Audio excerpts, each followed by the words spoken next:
começamos a estudar um novo livro da Torá. Terminamos Bereshit, como vocês viram, Bereshit é a base de tudo. A gente vê a criação, a gente vê o dilúvio, a gente vê os patriarcas. E agora, um novo livro que se chama Êxodo, seu nome hebraico é Shemot. Shemot significa nomes. Enquanto que no livro de Bereshit a gente vê personagens centralizados, os patriarcas, Abraão, Isaac, Jacob, Yosef, a gente vai ver mais o coletivo no lugar do individual. A gente vai ver agora Am Israel como um todo. E agora a gente vai ver que o povo de Israel começa a crescer, começa a frutificar, a ponto de que a inveja dos egípcios se tornou grande e começaram a subjugar o povo de Israel com trabalhos escravos.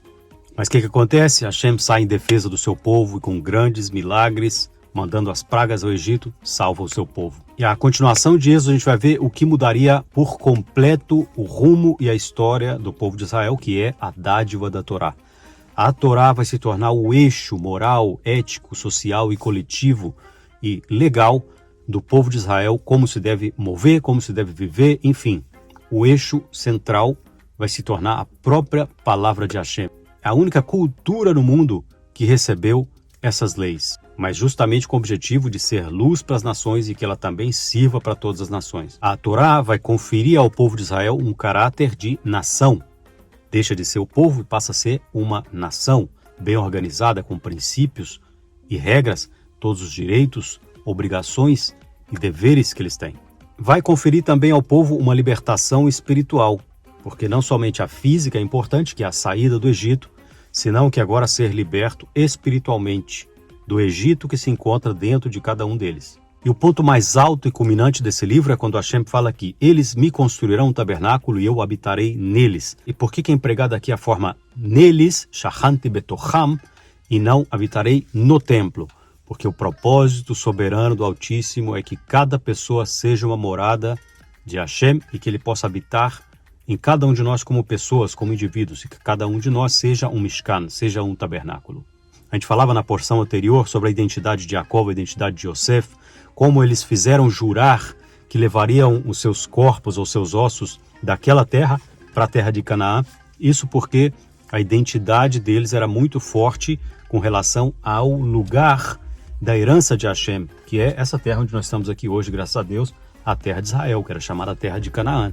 Então Jacob fala para Yosef, olha, jura-me que você vai me levar daqui. Então acontece o embalsamento de Jacob e todo aquele luto de Jacob que a gente comentava, né? E Yosef também faz jurar aos seus irmãos que eles levariam os seus ossos dali. E nas próximas porções a gente vai ver que acontece justamente isso. Eles pegam os ossos de Yosef e vão levar eles quando eles saem do Egito vitoriosos. Então o que acontece? Por que a vida deles se complicou? Por que nossa vida se complicou lá no Egito?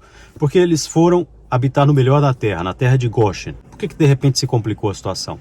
Aí fala que se levantou um novo rei, um novo faraó. O faraó é o rei do Egito.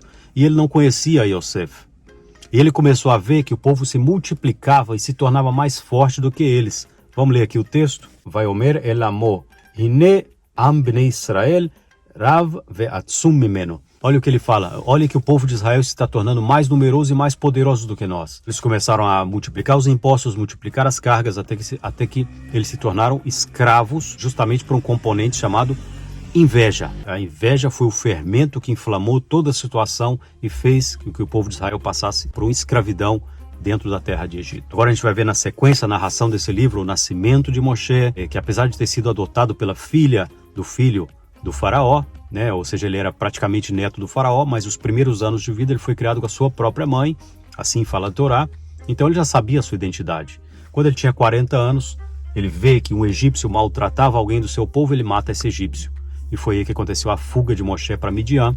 E Midian, ele passa 40 anos, e 40 anos, gente, a gente tem um círculo, que depois foram o número de anos onde o povo passa circulando o deserto até chegar à terra de Canaã. 40 também é um número muito completo, que denota um tempo de preparo muito grande. Então, o tempo de preparo de Moshe foi exatamente 40 anos, e aos 80, Hashem chama ele e fala, você vai descer ao Egito e eu vou libertar o meu povo. E Moshe tem aquela discussão com Hashem, mas eu não posso, eu sou travado de língua, até que no final dessa negociação, Hashem também manda a Aaron, que é o irmão de Moshe, E Aaron vai ser aquele que fala e Moshe vai ser a representação do próprio Deus. Quando Moshe pergunta a Hashem, mas se os israelitas me perguntarem quem me enviou, qual o seu nome, o que eu falo para eles?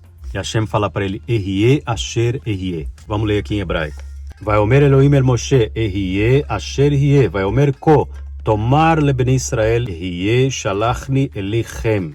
Respondeu Hashem a Moshe, Ehyeh Asher Ehyeh. E agregou, assim dirás aos israelitas, Ehyeh me enviou a vocês. Elohim disse a Moshe, fala aos israelitas, Hashem, Elohim de seus antepassados, Elohim de Abraão, Elohim de Yitzhak, Elohim de Jacob me enviou a vocês. Este é o meu nome eterno e esta é a forma em que eu devo ser chamado por todas as gerações. Ehyeh Asher Ehyeh literalmente é eu serei o que serei. Na sua opressão eu seria a salvação, na sua angústia eu seria a sua libertação. Eu serei o que serei, eu estarei contigo pro que der e vier. Eu estarei com vocês. Na sua angústia, eu serei a sua libertação. Eu serei a tua salvação. Então Moshe, depois dessa negociação que ele faz com Hashem, ele toma sua mulher e seus filhos e parte para essa jornada da libertação de Am Israel, que é o que a gente vai ver aqui na sequência. Então continue comigo aqui acompanhando esses próximos capítulos para a gente ver o desfecho dessa história.